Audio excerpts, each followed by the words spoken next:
सोहन के पास एक खटारा बाइक थी। वह कभी भी कहीं भी खराब हो जाती थी।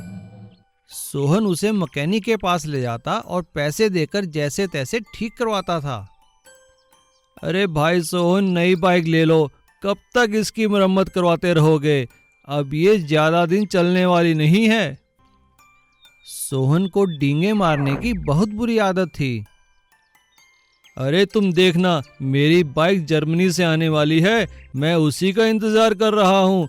और जिसे तुम खटारा समझ रहे हो ना, इसे तो दिल्ली के ऑटो एक्सपो में भेजना है, दुनिया देखने आएगी इसे। अरे इसमें ऐसी क्या खास बात है सोहन भाई? हाँ, खास बात तो ये है कि ये बाइक मेरे दादाजी की है। एक बड़े राजा ने उन्हें तोहफे में दी थी। ये 150 साल पुरानी बाइक है। हर जगह सोहन बिना सोचे समझे गप्पे मारता रहता था। एक दिन सोहन अपनी पत्नी के साथ पिक्चर देखने जा रहा था। रास्ते में बाइक फिर खराब हो गई। जब तक वो चली तब तक पिक्चर खत्म हो चुकी थी। गुस्से में आकर उसकी पत्नी ने कहा, देखो जी, बहुत हुआ। आज के बाद मैं इस बाइक पर नहीं बैठूंगी। आज मेरी सहेलियां सभी मुझ पर हंस रही थी। इस खटारा पर तो तुम ही बैठो, मैं चली घर।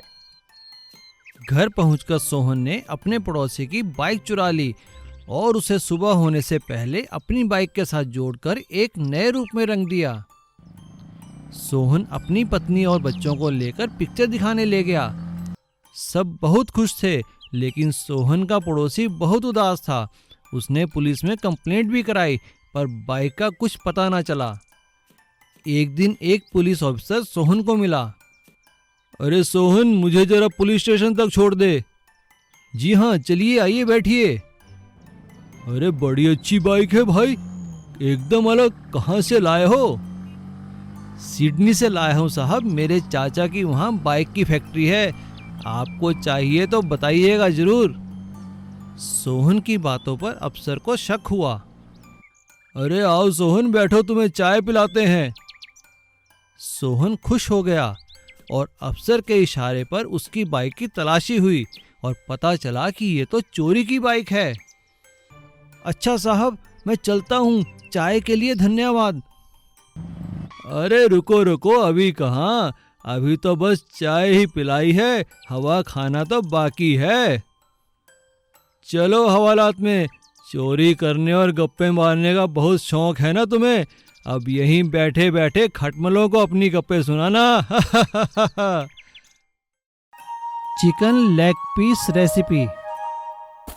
एक गांव में चंगू और मंगू नाम के दो दोस्त रहते थे। दोनों की दोस्ती की पूरे गांव में मिसालें दी जाती थी।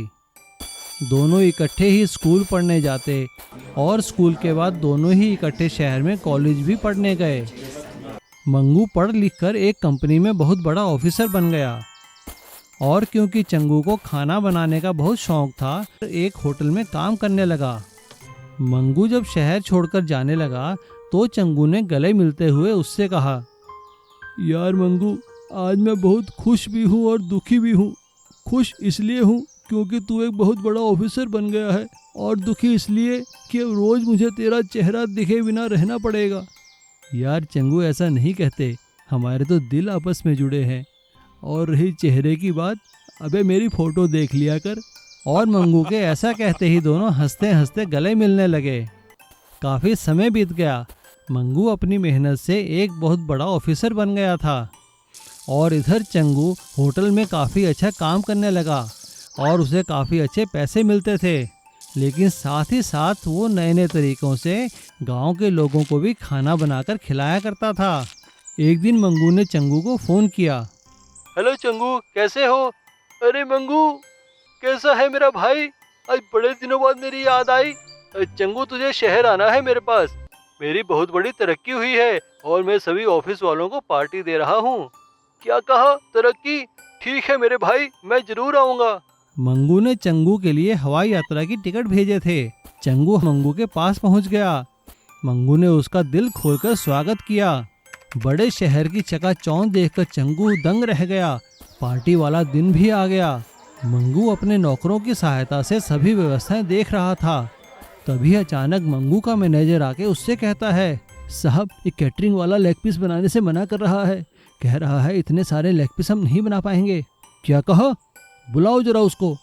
मंगू कैटरिंग वाले को अपने पास बुलाता है, लेकिन कैटरिंग वाला उसे 1000 लेग पीस बनाने से मना कर देता है। कहता है कि इतने सारे लेग पीस एक साथ बनाना बहुत ही मुश्किल है, और वो भी इतने कम समय में। चंगू वहाँ खड़ा खड़ा ये सारी बातें सुन रहा था। कैटरिंग वाले के जाने के बाद चंगू मंगू से कहता है, अरे क्या हुआ भाई, क्यों दुखी है? मंगू उसे सारी बात बताता है। बस इतनी सी बात? कहाँ है रसोई? मंगू उसे अपने साथ वहाँ की किचन में लेके जाता है। मंगू तू जाकर मेहमानों को देख, और लेग पीस समय पर टेबल पे पहुँच जाएंगे, तू फिक्र मत कर। पार्टी शुरू हो जाती है और सबसे पहले चंगू के बनाए लेग पीस ही मेहमानों को सर्व किए जाते हैं। सभी लोग लेग पीस खाकर बहुत खुश होते हैं। भाई ऐसे स्वादिष्ट लेग पीस तो मैंने आज तक कभी नहीं खाए। क्यों मिस्टर वर्मा? हाँ हाँ बिल्कुल सही कह रहे हैं शर्मा जी। मंगू अपने बॉस को सारी बात बताता है। मंगू का बॉस चंगू को बुलाकर उससे कहता है, भाई वाह चंगू, तुम्हारे हाथ के बनाए लेग पीस इतने स्वादिष्ट हैं तो बाकी खाना तुम कितना स्वादिष्ट बनाते होंगे। भाई मंगू, आज से चंगू को हमारी पूरी कंपनी का कैटरिंग का ठेका दे दो।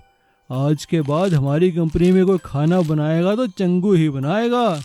और इस तरह से चिकन लेग पीस की रेसिपी के कारण चंगू को बहुत बड़ी कंपनियों से खाना बनाने का कॉन्ट्रैक्ट मिल जाता है, और वो अपने दोस्त मंगू का बहुत बहुत धन्यवाद करता है, और दोनों दोस्त फिर से गले मिलकर खुश हो जाते हैं। मधुमक्खियों का छत्ता और डाकू। एक गांव में श्याम नाम का एक आदमी रहता था। वो वन विभाग में बहुत ही ऊंचे पद पर काम करता था। वो बहुत होशियार, बहादुर और ईमानदार वन ऑफिसर था। एक बार उसके सीनियर ऑफिसर ने उसे बुलाते हुए कहा, देखो श्याम, मैं तुम्हें काला वन में भेज रहा हूँ। वहाँ पर डाकू चंगू राम का आतंक फैला है, और वो जंगल से वन संपदा काट काट कर बेच रहा है। तुम्हें वहाँ जाकर उसे काबू करना होगा। जी सर, जैसी आपकी आज्ञा। और अगले ही दिन श्याम काला वन के लिए निकल पड़ता है, और वहाँ जाकर देखता है कि सभी लोग चंगू डाकू से बहुत डरे हुए थे, और उसका वहाँ बहुत आतंक था। लेकिन श्याम अपनी सूझबूझ से चंगू डाकू के कामों पर काफ़ी हद तक काबू पा लेता है। ये देखकर चंगू डाकू बहुत गुस्सा होता है। कौन है वो नया ऑफिसर? उसे सबक सिखाना ही होगा। चलो आज ही हमला करते हैं। अरे नहीं सरदार, अभी तो वो अपने घर गया हुआ है, जब वापस आएगा तब देख लेंगे। ठीक है। श्याम अपने बीवी और बच्चे से मिलने अपने घर आया हुआ था। उसके बेटे चिंटू की स्कूल की छुट्टियां थी, और वो भी श्याम के साथ जाने के लिए जिद करने लगा। श्याम और उसकी बीवी चिंटू को बहुत समझाते हैं, लेकिन चिंटू जिद करता है, और श्याम उसे अपने साथ ले आता है।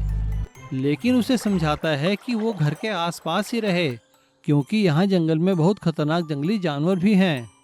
एक दिन जब श्याम सरकारी काम से कहीं बाहर गया हुआ था, तभी चंगू डाकू और उसके आदमी आकर उसके घर पर हमला कर देते हैं। लेकिन श्याम को वहां ना पाकर वो बहुत गुस्से होता है, और गुस्से में चिंटू को उठाकर ले जाता है। चलो उठा लो इसके बच्चे को, अपने आप आएगा वो पीछे पीछे। चंगू और उसके साथी चिंटू को उठाकर अपने अड्डे पर ले जाते हैं। श्याम को जैसी ही खबर मिलती है वो घबरा जाता है, और चंगू डाकू पर हमला करने के लिए पुलिस से सहायता मांगता है। लेकिन पुलिस ऑफिसर उसे और फोर्स आने तक के लिए इंतजार करने को कहता है। डाकुओं के अड्डे पर अकेला चिंटू पहले तो डरता है, लेकिन तभी उसकी नज़र वहाँ पे एक मधुमक्खियों के छत्ते पर पड़ती है। मधुमक्खियों का छत्ता देखकर उसके मन में एक आइडिया आता है। शाम होने पर जैसे ही सभी डाकू खाने पीने में व्यस्त थे, तभी चिंटू अपने आप को एक कंबल से ढककर मधुमक्खियों के छत्ते पर बहुत बड़ा पत्थर फेंकता है। पत्थर लगते ही मधुमक्खियां गुस्से में आ जाती हैं और वो सभी डाकुओं पर हमला कर देती हैं। मधुमक्खियों का हमला होता देखकर डाकू घबरा जाते हैं और उनके डंक से बचने के लिए इधर उधर भागने लगते हैं। मधुमक्खियां चंगू डाकू को भी घेर लेती हैं। अरे बचाओ बचाओ बचाओ, हटाओ कोई इनको। और चिंटू मौका देखकर वहां से फरार होकर अपने घर की तरफ भागने लगता है।